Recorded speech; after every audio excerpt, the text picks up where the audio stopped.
Wind, water, sun, energy for the long run. Our project on renewable energy.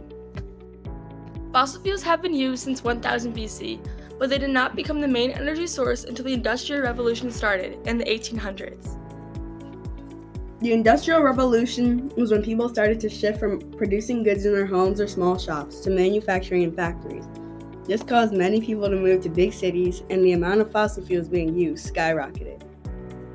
By 1961, coal was the most frequently used fuel to generate electricity in the United States. Now, 86% of the energy used in the U.S. came from fossil fuels such as coal, petroleum, and natural gas. Ever since fossil fuels started being used prominently, they have been releasing carbon dioxide in the atmosphere. This is leading to climate change. Our presidential candidates need to address this topic soon because our planet is suffering the consequences. Globally, we need to reduce our use of fossil fuels and switch to renewable energy. If we do not do this soon, then our planet can have impacts that last forever. You know, and I know, that the scientific community has been very clear. And that is that if we do not act boldly and aggressively to transform our global energy system away from fossil fuel within the next few years, a very short period of time, there will be irreparable harm done to our planet. Fossil fuels being used today are oil, natural gas, and coal. About 86% of energy in the United States of America is fossil fuels, and that is something we need to change. If there are no steps taken soon, there will be more rising sea levels, more floods, more drought, and more extreme weather disturbances. Climate change has become more and more of an issue over the years. Fossil fuels, while polluting the earth, are not reusable and take millions of years to form. This is why we should switch to renewables. Political figures, citizens, and even young people like teens are beginning to fight for our planet to prevent detrimental consequences that could occur. Never in our history have the interests of all Americans been so united in a single issue: climate change. One example of activists fighting to resist climate change is the Green New Deal. The Green New Deal is a national mobilization to not only address climate change, but to also remake the economy. Representative Alexandria Ocasio-Cortez is the main governmental figure backing the Green New Deal, and she says, "We should do it because we are a country founded on ideals of a culture that is innovative, that cares for our brothers and sisters across this country. We should do it because we are an example to the world. That is why we should do it. And we need to save ourselves, and we can save the rest of the world with us." Representative Ocasio-Cortez proves a good point. If we lead the way on renewable energy, we can pull other countries along with us. This will lead to an environmentally healthy lifestyle across the planet. Another group that is fighting to switch to renewable energy is the Sunrise Movement. The Sunrise Movement is a youth-led group of activists fighting for climate change. We interviewed Emily Isaacson from the Sunrise Movement.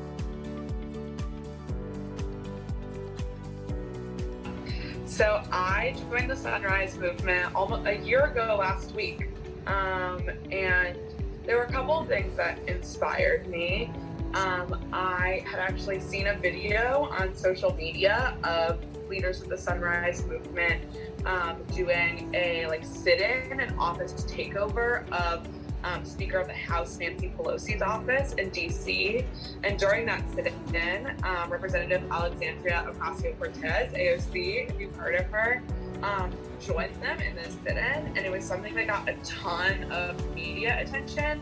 And so it just made it onto my social media, and I was just inspired by seeing other young folks who were, taking on the climate crisis and advocating for a Green New Deal. It was a framework that really spoke to me of both being able to take on this massive crisis at the scale needed, and also doing it with equity and justice at its core, and making sure that the folks who are most directly impacted are being supported in what we call a just transition away from fossil fuels to renewable energy.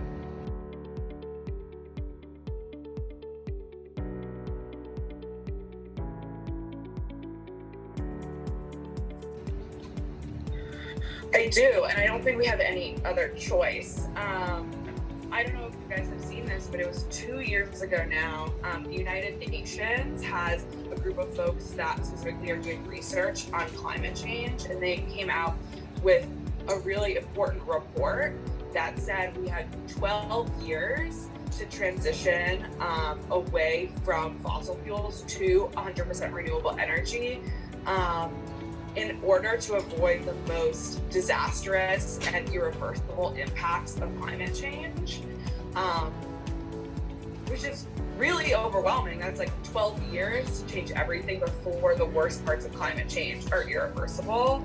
And that was 2 years ago. We're almost at 10 years. We're still in 11 years, but really soon it's going to be 10 years. And so I think we have to transition to renewable energies.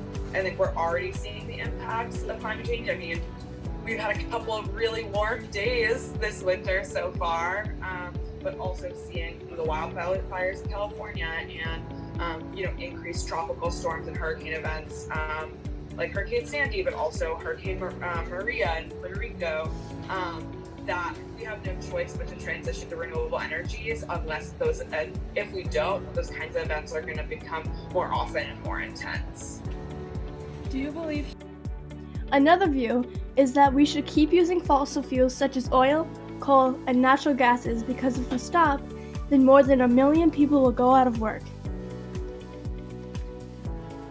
So it's hard for a lot of people to just say, okay, let's move on, especially when for so many decades it has provided a good living. Miners do make pretty good money, especially for places that are away from these big metro areas. This quote shows that many people rely on their jobs in the fossil fuel business to make a living.